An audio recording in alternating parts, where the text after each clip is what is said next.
140 বছর লড়াই সংগ্রামের আমাদের শ্রমিক জনগোষ্ঠীর আজ পর্যন্ত শ্রমিকরা তাদের অধিকার ফিরিয়ে পায়নি।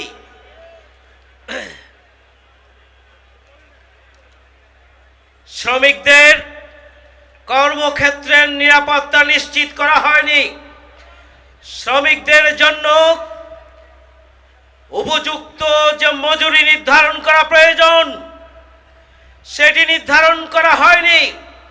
দ্রব্যমূল্যের ঊর্ধ্বগতি, কিন্তু তাদের পরিবার পরিচালনার জন্য যে ন্যূনতম আর্থিক তাদের সম্মাননা প্রয়োজন, আর্থিক যে স্যালারি প্রয়োজন, মজুরি প্রয়োজন, সেটি তাদেরকে দেওয়া হয় না। তারা মানবেতর জীবনযাপন করছেন। আমাদের শ্রমিক জনগোষ্ঠী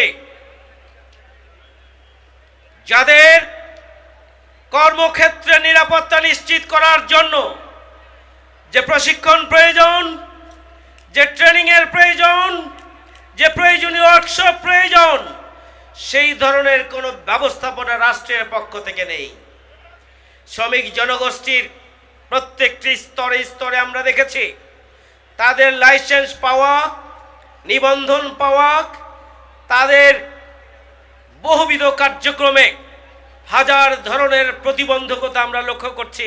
স্বাভাবিকভাবে জীবনযাপনের জন্য যে পরিবেশ প্রয়োজন, কর্মক্ষেত্রে যে পরিবেশ প্রয়োজন, সেই পরিবেশও তাদেরকে দেওয়া হয় না।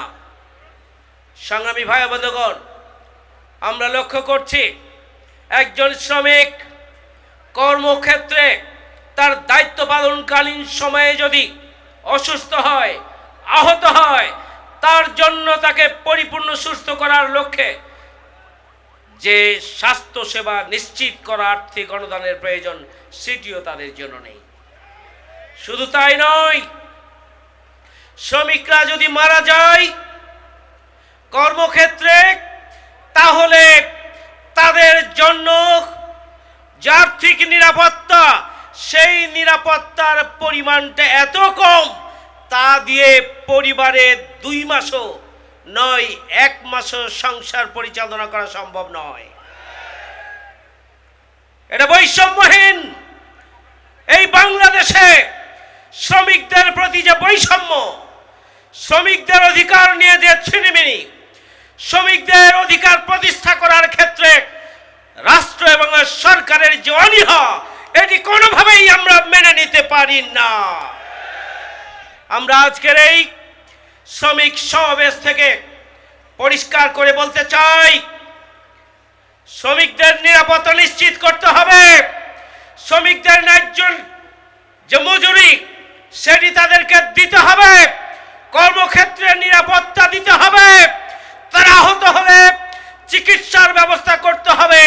যদি কোনো শ্রমিক মারা যায়, ওই পরিবারে যাতে করে স্বাভাবিকভাবে আবার উঠে দাঁড়াতে পারে, সেই ধরনের আর্থিক সহযোগিতা করার জন্য রাষ্ট্রীয় উদ্যোগ গ্রহণ করতে হবে। তাদেরকে প্রয়োজনীয় প্রশিক্ষণের ব্যবস্থা গ্রহণ করতে হবে।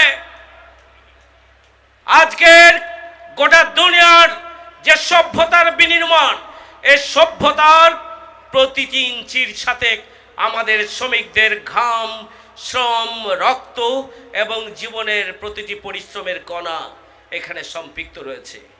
সুতরাং শ্রমিকদের অধিকার প্রতিষ্ঠা করা ছাড়া বাংলাদেশকে এগিয়ে নেওয়া সম্ভব নয়। শ্রমিকদের অধিকার প্রতিষ্ঠা ছাড়া বাংলাদেশকে একটি উন্নত রাষ্ট্র হিসাবে প্রতিষ্ঠিত করা সম্ভব নয়। বৈষম্যহীন বাংলাদেশ প্রতিষ্ঠার জন্য, জনগণের অধিকার প্রতিষ্ঠার জন্য, নিরাপদ এবং মানবিক বাংলাদেশ প্রতিষ্ঠার জন্য অবশ্যই শ্রমিকদের অধিকারকে অগ্রাধিকারের ভিত্তিতে বাস্তবায়ন করার জন্য সরকারকে শ্রমিক নীতিমালাকে সংস্কার করে পুরো ঢেলে সাজাতে হবে। বাংলাদেশের শ্রমিক নীতিমালা, শ্রমিক আইন হবে শ্রমিক বান্ধব, সেটি নিশ্চিত করার জন্য সরকারকে পদক্ষেপ গ্রহণ করতে হবে। সংগ্রামী ভাইরা, আসুন একটি নিরাপদ, মানবিক, বসবাসযোগ্য তুলতে হলে শ্রমিকদের স্বার্থকে সুরক্ষার পাশাপাশি আগামী দিনে দুর্নীতি, সন্ত্রাস, চাঁদাবাজ মুক্ত একটি নতুন বাংলাদেশ প্রতিষ্ঠার জন্য নিজ নিজ অবস্থান থেকে ঐক্যবদ্ধ ভূমিকা পালন করতে হবে। শ্রমিকরা 24-এ ভূমিকা রেখেছেন, শ্রমিকরাও আগামী দিনে নতুন বাংলাদেশ বিনির্মাণে ঐতিহাসিক অবদান রাখবেন। সে আহ্বান রেখে আমি সবাইকে ধন্যবাদ জানিয়ে আমার কথা এখানেই শেষ করছি। আল্লাহ হাফেজ। আসসালামু আলাইকুম ওয়া রাহমাতুল্লাহ।